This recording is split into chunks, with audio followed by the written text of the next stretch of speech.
Hello, fellow Toastmasters. Have you had your moment of truth? This is a webinar we did for our clubs. We will have the introduction, presentation, but we will be stopping the recording at the point at which Toastmasters went into their breakout rooms. I don't think it's right that we publish those discussions. They are private, and for the privacy of our Toastmasters, we are not publishing that content. But so you can see what a moment of truth is all about, we have the previous presentation. There's also a link to the worksheet in the show notes down below that we used during this session.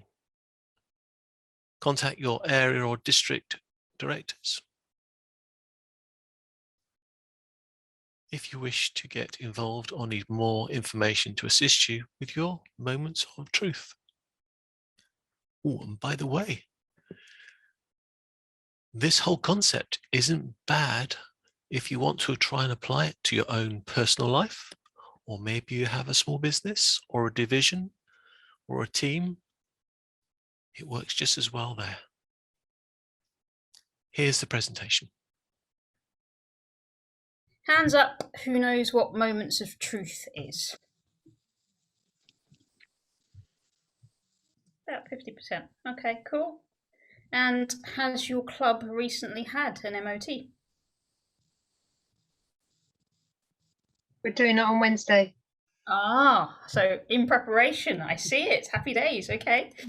Good stuff. All right, so for those of you that don't know me, I'm Rupa Dasa, the District 91 Programme Quality Director for this year. Today we're joined with John Drinkwater, also known as Lord Zoom, and D91's new webinar manager. And we have a special guest in the form of Stefan Zahov, who is my counterpart in District 95. And it was actually last week I invited the gang to join this session, and he said, "Oh, that's cool." And I said, "Okay, do you want to be my wingman?" And so I've given him a job because I don't want to talk at you for a whole hour. We will be starting with a few slides and just going through the what, the why, and an overview of moments of truth so that everybody is on the same page. Then Stefan has got an exercise for you guys, so you'll be going off into randomized breakout rooms to get this party started, and then we'll come back, regroup, get some feedback, and it really is about taking the conversation about moments of truth back into your clubs. So some next steps. Is that okay so far? Okay, cool. So let's go with sharing my screen. Hey Rose, good to see you.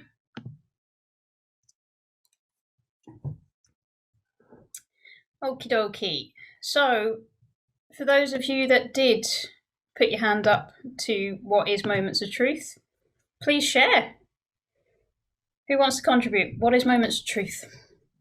It's like a SWOT analysis of your club. What's good and where it could be improved. Nice. Pearl? Temperature. To feel the temperature of the club, see who's hot, who's cold, and who's lukewarm, and just to find out what the needs of everybody is. Oh, I like that little analogy. Temperature. I might steal that one for the future. John, how about you? Yes, it's everything that a club should do, and it's the moment of truth when a visitor walks through the door. And when I first joined Toastmasters, I was so impressed that I was introduced to the president, for instance. Although, you know, I'd been around in senior management and stuff like that. But I was taken up by the Sergeant at Arms, introduced to the president, and I went, wow, this is fantastic. And it was a fantastic meeting. So it's making sure that the meetings meet the needs of the members and the visitors. Awesome stuff. Okay, next question. Why do we do a Moments of Truth session, ideally at least once a year? Anyone else? Well, I would say that we want to be sure that all the moments of truth of our club are at a high standard. And it's easy to get into bad habits. It's easy sometimes to take things for granted. and to slip up. So it's good to review and to get into the details and to see how we match up as a club. Awesome. Any advance on that? Thank you, Massimo.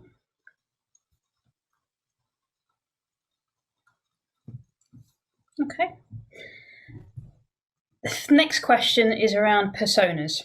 So one of the reasons we're running this particular webinar now is actually as a district, we haven't really covered moments of truth for a couple of years, as in put it on the radar, even though everybody knows it exists, all clubs should be doing it, all areas should be doing it, and so on and so forth. So we've started to notice that some of you will know the word hygiene things haven't necessarily been happening.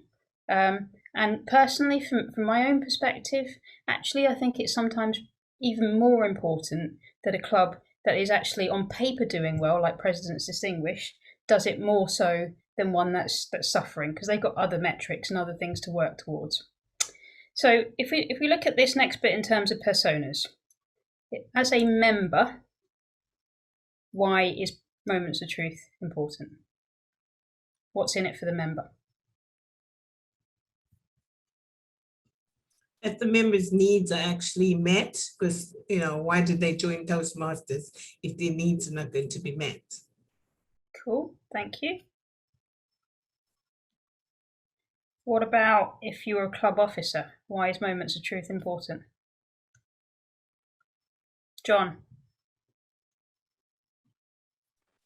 Yes, I think for club officers and for members, it's making sure that new members actually join the club.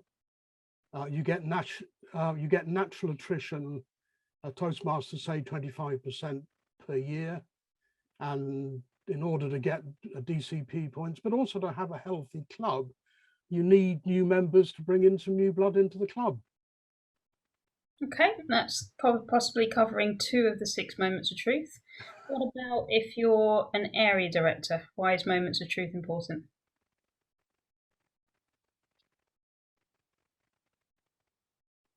Don't know if we've got any ADs on the call.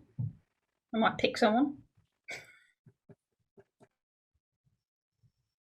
Ruth, just because I've seen you just joined, as an area director, why is Moments of Truth important?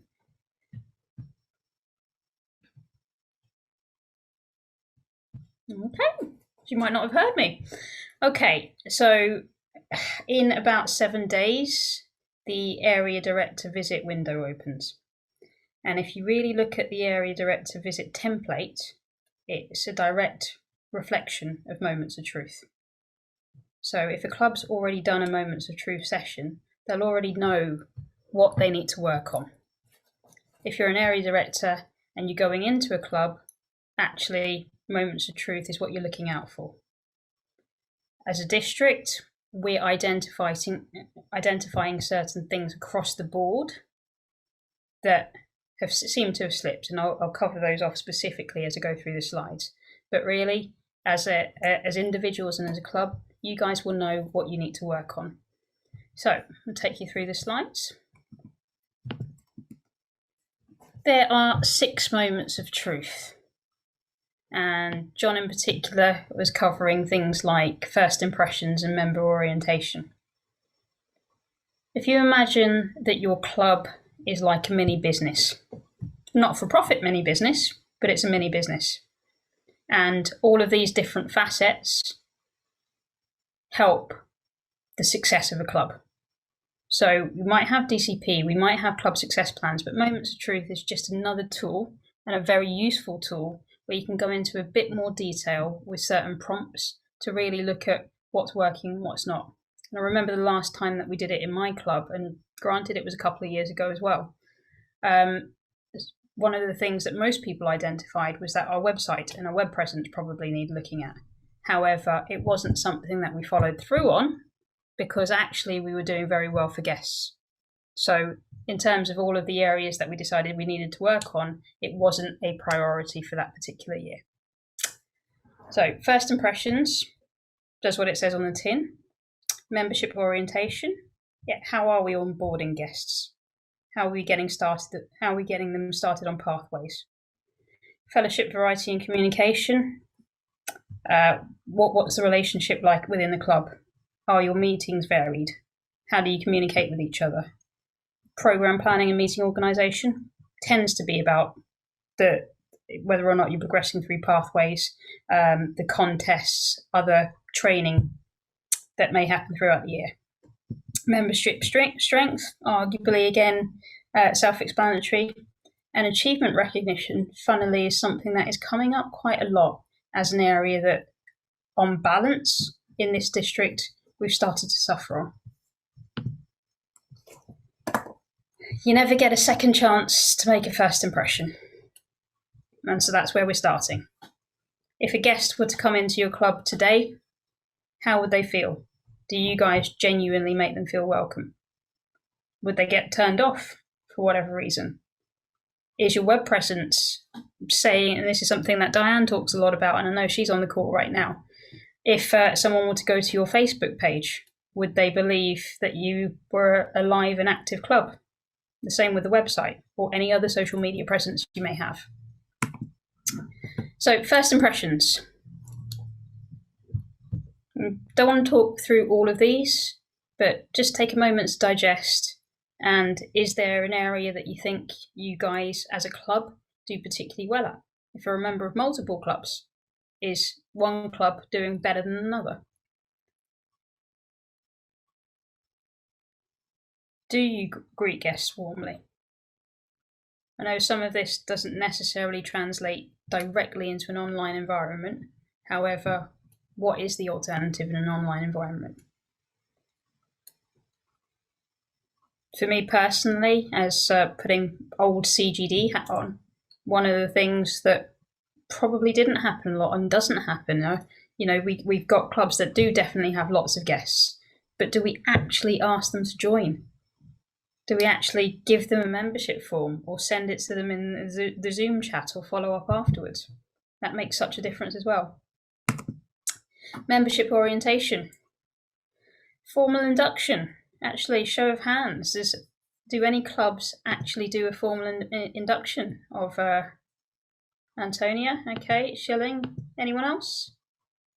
Chitel. Okay. So other parts of the world, not necessarily in D91. I believe Chiltern speakers do. Can't think of many others off the top of my head. Assignment of a mentor. This one's quite key. And actually, when a new member starts, that membership form that they sign, and when you submit them in Club Central, we're committing to that relationship. If someone doesn't want it, that's something else altogether. Or you could have a different sort of relationship.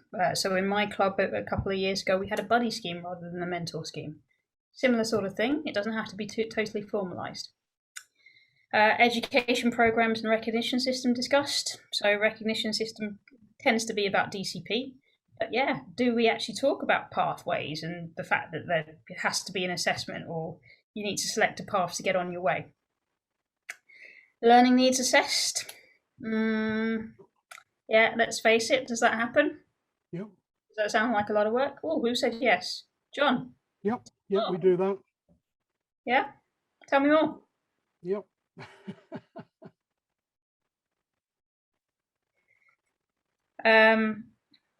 Accommodations for members with disabilities. Actually, I've not seen that one in a while, but that is coming up quite a lot recently. We've done that again for a divisional contest, made sure it was friendly for members with disabilities. Awesome, good to hear. Speaking roles assigned. Now, if someone's joined, the icebreaker is the same in every path. There's nothing stopping them or you guys offering them an icebreaker at the earliest available opportunity. Same with another role within a meeting. Let's just get people started as soon as possible. And do members get involved in club activities? And this is something that I am personally very passionate about. And you'll hear me say a lot, every member owns the club. So as we go through this tonight, do think of it in that context. Every member needs to get involved in a Moments of Truth session somehow, some way. Fellowship, variety and communication. Again, this is more about what happens outside of a standard meeting. You know, it's more than just 3 or 4 prepared speeches. and some table topics. Some clubs do this exceptionally well, and I can probably even name them. Pearl, I keep hearing this about Liberty. I reckon you guys are great at that, right?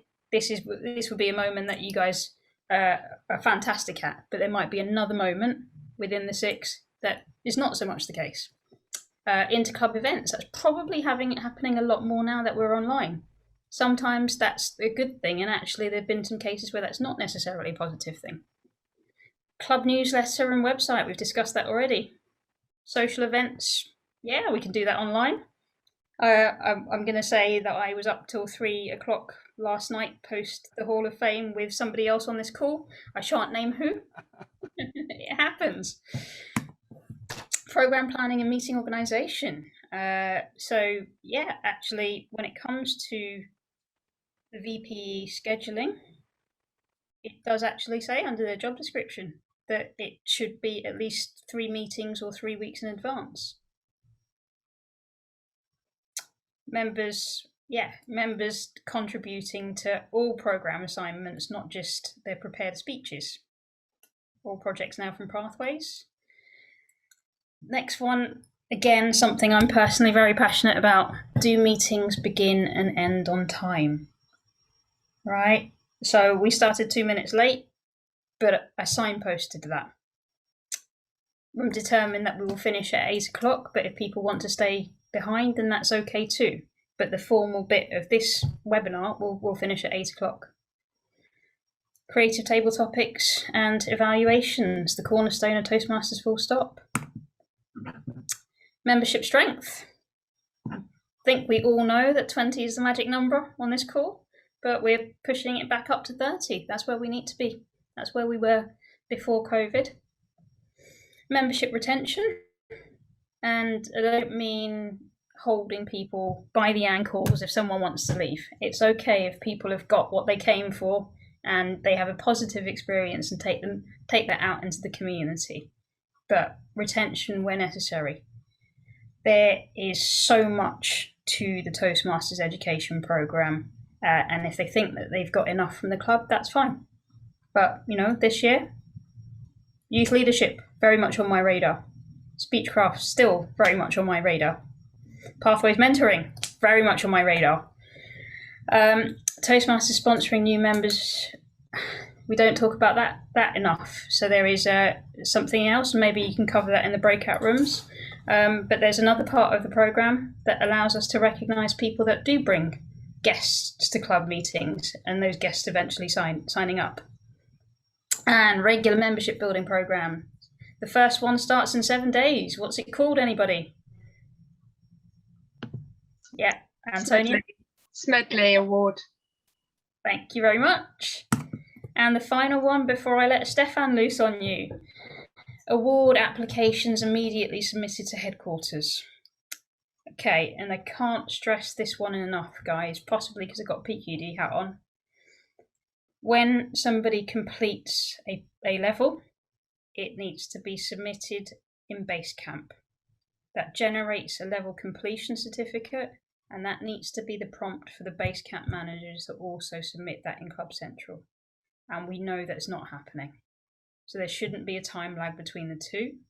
And again, when it comes to club and member achievements publicised, please, if your club is not already doing it, use the level completion certificates. It's there, it's free, it's instant, or if you want to do it at the meeting afterwards, that's absolutely fine. But in the grand scheme of things, that is the fundamental proof that somebody has completed a level. DCP, most of us know about, but happy to talk about it. Progress charts. I'll be the first person. Personally, wasn't keen on it when I was president, but some people are into that kind of thing. Some people, want to be competitive. It's having a visual in some way, shape, or form also sees what needs to work. And I know my club committee last year were actually very good at that. They had a spreadsheet for that sort of thing. So I'm going to stop sharing for now, and Stefan is going to sort you guys out into breakout rooms where you'll be given an exercise. But before we do that, do we have any questions, any burning questions at this stage? No? That's nice and easy. Okay, Stefan, over to you, my friend. Hi, dear Rupa, and hi, fellow Toastmasters. I really love being here as our organization is a very global organization. We are represented in more than 144 countries around the world. And there are two things I really love about Toastmasters International. First, there is a handbook for everything. Club leadership, district leadership, how to be better area director, how to clean your shoes, how to make breakfast, everything. And let me show you my favorite. It's Moment of Truth. Actually, it's not a handbook, but it's a flyer. We also have flyer for everything. I already posted this one into the chat, so you can download it. And next time you go to your club and other club, bring it with you. They will love it, I promise. Or if you are area director, or if you know your area director, talk with her or with him about it. He or she is gonna love you. And the second thing I love about Toastmasters is sharing knowledge. We are connected all around the world and we're able to share knowledge and become better as a leader, better as a speaker, and better as an organization every day. As a trio member, I'm happy to interview at the start of the Toastmasters year together with the trio candidates for international director. And our favorite question this year is, what is your key to sustainable growth? I love this question because it's about sustainability and it's also about the growth. And please guess what most of them answer. I will make it easy for you. Moments of truth. They are all talking about integrity, excellence, and so on, our core values, and they are all talking about moments of truth. In a perfect world, every club will apply this one, and you will have wonderful life without huge problems. And today I invite you on how to say it, short breakout session where we can celebrate sharing knowledge. I have another link for you, which I will post in the chat right now. And let me share it. It's a Google Word document. You can open this one in your browser.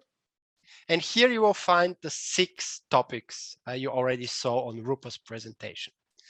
And now it comes the interesting part. We're gonna divide you in breakout rooms randomly. That means in a minute, you will be in one breakout room. For example, number 4. Then you scroll down to number 4. You say hello to your group mates. And then you have 10 minutes to discuss highlights about this point. That means, what do I mean when I say highlights? What we have here is very theoretical. That means it's boring. But what I love to hear, or you to explain your fellows, is what are your impressions or your experience about this point? One example, John already mentioned being presented by the president. Wow, write this down. You have 10 minutes in your group discussing about your highlights on one point. After that, we'll come together and I will ask 2 or 3 groups just to share a short 1 or 2 highlights. And at the end of the session, I will download this file as PDF and send it to all of you. So we will have the highlights of all 6 points. And the next time you show this to your area director, or maybe you are the area director, you can also add the highlights and he or she will really love you forever. Are there any questions on the procedure or any comments? Do you have the possibility to open the file? Theoretically, it's enough if one of you is able to open it, so he or she can write. But of course, it will be fine if it will be good if many of you open the file so you can read the summary. Okay, perfect. I see smiling faces who can't wait to start with this exercise.